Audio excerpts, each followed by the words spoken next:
Les responsabilités du syndicalisme et singulièrement les responsabilités de la CGT sont immenses dans cette période et dans cette rentrée.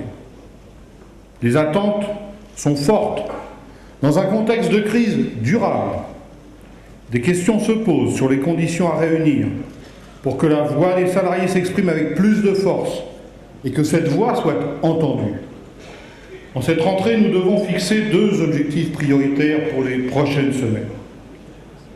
D'une part, redonner confiance aux salariés dans leur capacité à intervenir par l'action collective pour modifier les choix politiques et économiques qui façonnent leur vie. D'autre part, nous devons débattre, analyser et décider de nos orientations, de notre stratégie pour les années à venir, en préparant collectivement et démocratiquement le 49e congrès de la CGT qui se réunira à Nantes du 7 au 11 décembre prochain. La CGT est reconnue pour sa combativité, l'énergie dont savent faire preuve ceux qui l'animent dans les entreprises. Sans les militants, il n'y aurait pas de CGT. Nous n'allons pas décevoir. Le rassemblement de tous les salariés, dans leur diversité, et l'unité du mouvement syndical en France, en Europe et dans le monde, sont dans les gènes de la CGT et figurent d'ailleurs dans nos statuts.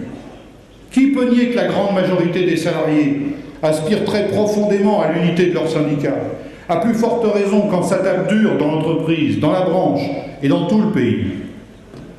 La véritable opposition de classe, ce n'est pas de cultiver la division chez les travailleurs, c'est d'œuvrer à leur rassemblement, à leur unité, sans relâche et à tous les niveaux.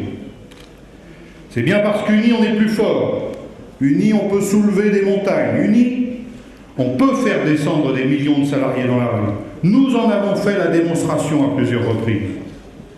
Mais nous sommes aussi clairs. L'absence d'unité ne doit pas nous paralyser. Si l'unité de tous les syndicats n'est pas possible, alors il nous faudra organiser la mobilisation du 7 octobre avec ceux qui y sont disposés. L'omniprésence de la CGT dans les luttes nous confère un statut particulier. Celui de première organisation par son réseau, par son influence dans le débat d'idées, comme par sa capacité à mobiliser. C'est aussi parce que nous sommes la première force syndicale que nous ne laissons personne indifférent et que nous sommes une cible pour des flèches qui viennent de toutes parts. Diviser pour régner est un vieil adage patronal. Depuis quelques jours, une campagne insidieuse s'installe pour semer le doute, créer la suspicion, alimenter les clivages dans la CGT. Qu'est-ce qu'on entend?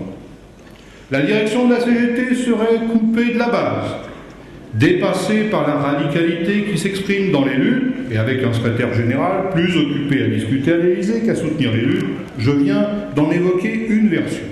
Lorsque je rencontre le chef de l'État, je n'ai pas l'impression de vendre mon âme au diable. J'assume mes responsabilités, comme le font des milliers de délégués syndicaux face à leurs employeurs, des centaines de dirigeants locaux qui s'adressent aux préfets, aux maires de leur localité. J'y vais avec nos exigences, nos analyses et nos propositions. La CGT, c'est le bien le plus précieux dont disposent les salariés pour défendre leurs conditions. Et cela dérange beaucoup de monde depuis plus d'un siècle. Ça dérange dans les milieux patronaux, et ça n'est pas nouveau, et c'est bien normal. Les pressions et la répression envers les salariés qui veulent s'engager dans la CGT témoignent de la dureté de l'affrontement. Ça dérange dans les milieux syndicaux, parce que ce sont maintenant les salariés qui décident, avec les élections professionnelles, ceux qui les représentent à la table des négociations, et comment doivent être conclues les négociations. Certains craignent pour leur survie.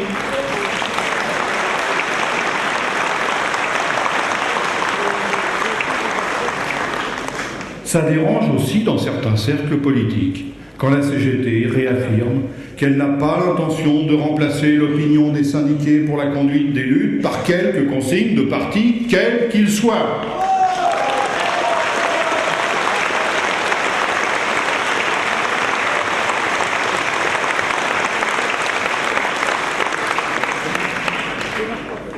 Et ça dérange naturellement le gouvernement, mais ça je ne développe même pas tellement c'est évident. Oui, nous avons besoin du débat entre nous, parce que les défis à relever sont immenses et que nous avons le devoir de nous poser des questions afin de chercher à améliorer le rapport de force, afin d'étendre la présence irremplaçable de la CGT auprès des salariés. La CGT défend depuis longtemps des changements aujourd'hui au centre du débat, comme la place nouvelle accordée aux services publics, la constitution d'un pôle financier public, l'adoption d'une politique industrielle publique. Ceci ne peut que renforcer notre rôle, nos responsabilités et nos interventions. 6 organisations appellent à la mobilisation pour le 7 octobre.